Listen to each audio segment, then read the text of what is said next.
Love is Blind, episode 4, all wrapped up. We see the couples exclusively on their honeymoons now. A couple things I felt important from this episode. Obviously, Carlton and Diamond, that's the big one.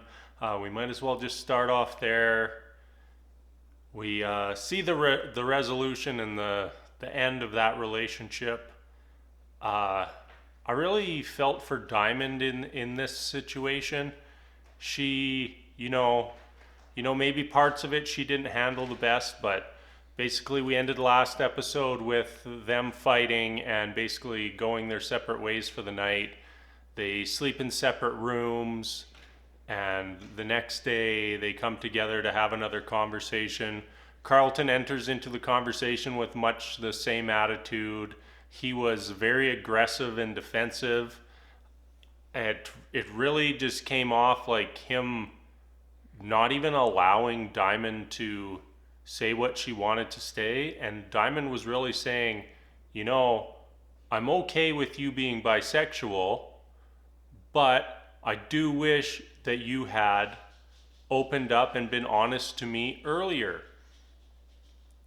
And I totally think that was a very mature, very open, very accepting of things for Diamond to be saying. And Carlton just wanted to throw everything back in her face.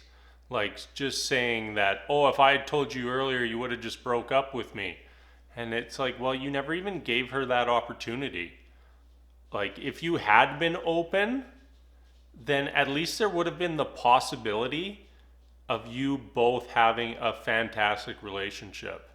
Instead, you hid that information, and when you did reveal it, you revealed it in a very aggressive, defensive. I know those are kind of contradictory words, but if you watch the episode, you understand what I mean. So I looked up a little bit more about them after watching the episode, and Carlton has since reached out and apologized for his behavior to Diamond.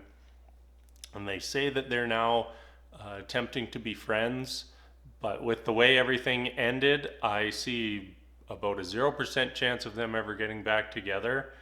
And I hope Carlton at least learned a little bit about himself on this journey, and how to handle himself and how to approach opening up to people in the future. One of the next issues I want to talk about was Jessica and Barnett. So we see late on in this episode, our 5 remaining couples all meet up for a kind of little dinner party, we'll call it. And right away you can see like most of the couples, they don't care, but immediately you see Jessica just looking directly at Barnett. And of course she would be, because they had a very strong connection. She chose Barnett over Mark, and then Barnett immediately ended things with her. It would be a very awkward situation.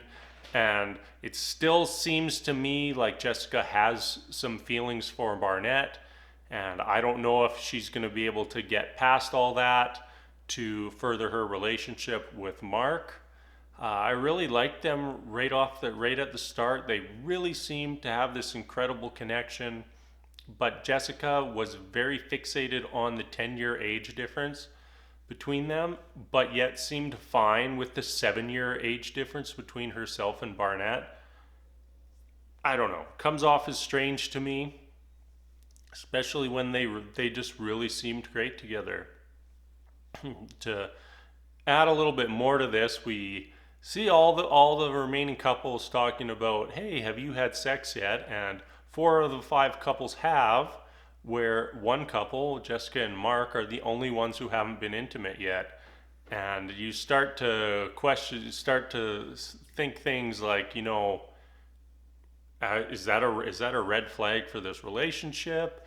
Is that more just who they are and taking it a little bit slower? I don't really know.